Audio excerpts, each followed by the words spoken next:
काल नाशिकच्या ज्या मैदानावरून ठाकरे बंधूंनी रणशिंग फुकलं महापालिका निवडणुकांचं, त्याच मैदानावरती आज एकनाथ शिंदे यांची जाहीर सभा होणार आहे। ही सभा शिंदेंची शिवसेना आणि अजित पवारांची राष्ट्रवादी अशी एकत्रित सभा होते आणि या सभेची तयारी जय्यत पद्धतीने करण्यात आलेली आहे। मागच्या बाजूला आपण हा भव्य असा व्यासपीठ बघतोय, हे स्टेज तयार करण्यात आलेला आहे, ज्या व्यासपीठावरती एकनाथ शिंदे यांचा फोटो लावण्यात आलेला आहे, समवेत अजित पवार यांचा देखील फोटो लावण्यात आलेला आहे आणि अशा पद्धतीची तयारी जी आहे ती करण्यात आली आहे। स्वतः दादा भुसे या सगळ्या प्रक्रियेवर लक्ष ठेवून आहे। दादा, गेली 5 ते 6 दिवस आपण नाशिकमध्ये तळ ठोकला, जशी मारामारी भाजपच झाली तिकीट वाटप करताना ती तुमच्याकडे झालेली दिसली नाही, आता वाटतं ह्या सभेनंतर चित्र बदलेल? निश्चितपणे संपूर्ण नाशिककरांनी निर्धार केलेला आहे। शिवसेना, राष्ट्रवादी आणि आदरणीय आंबेडकरजींचा महायुती या माध्यमातून नाशिक महानगरपालिकेवर भगवा फडकेल। आपण जर बघितलं असेल तर कालच्या सभेला तुम्हीच दाखवलं की अनेक खुर्च्या रिकाम्या होत्या। काही नेते मंडळी अनेक वर्षाच्या नंतर आपल्या नाशिकला पर्यटनासाठी आलेले आणि दररोजच्या कार्यक्रमाप्रमाणे टीका टिप्पणी, टोमणे मारण्याचा कार्यक्रम या ठिकाणी संपन्न झाला। जनता आता या गोष्टींना वैतागलेली आहे। मला वाटतं की आजच्या सभेला उत्स्फूर्त प्रतिसाद तर मिळेलच, परंतु या नाशिक महानगरपालिकेवर या महायुतीचा भगवा फडकेल।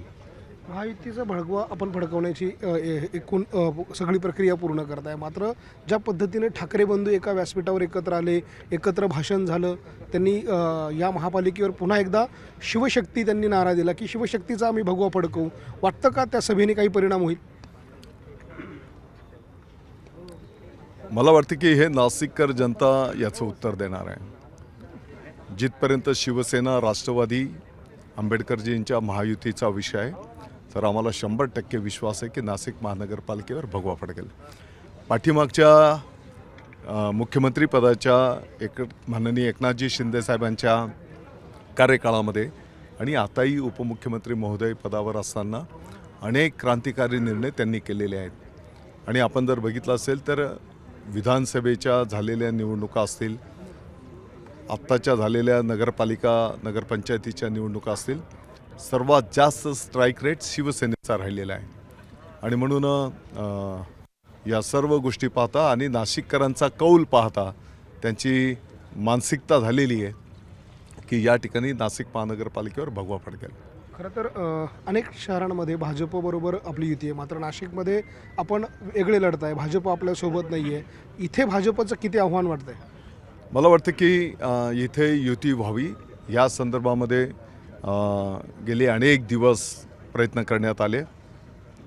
दुर्दैवाने त्या ठिकाणी युती होऊ शकली नाही, वस्तुस्थिती आहे। आणि म्हणून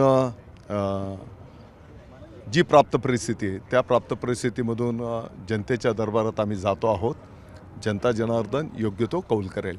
जी परिस्थिती इथे आहे तीच परिस्थिती आज ठाण्यात अंबरनाथमध्ये श्रीकांत शिंदेंनी राष्ट्रवादीबरोबर जात त्या ठिकाणी सत्ता स्थापनेचा भूमिका घेतलेली आहे।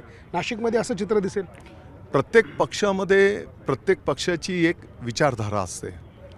मला वाटतं की फक्त पदांच्यासाठी किंवा सत्तेच्यासाठी विचारधारा बदलणं हे काही योग्य नाही, परंतु नाशिकपर्यंतचा जिथपर्यंत विषय आहे तर निश्चितपणे अशी परिस्थिती येणार नाही।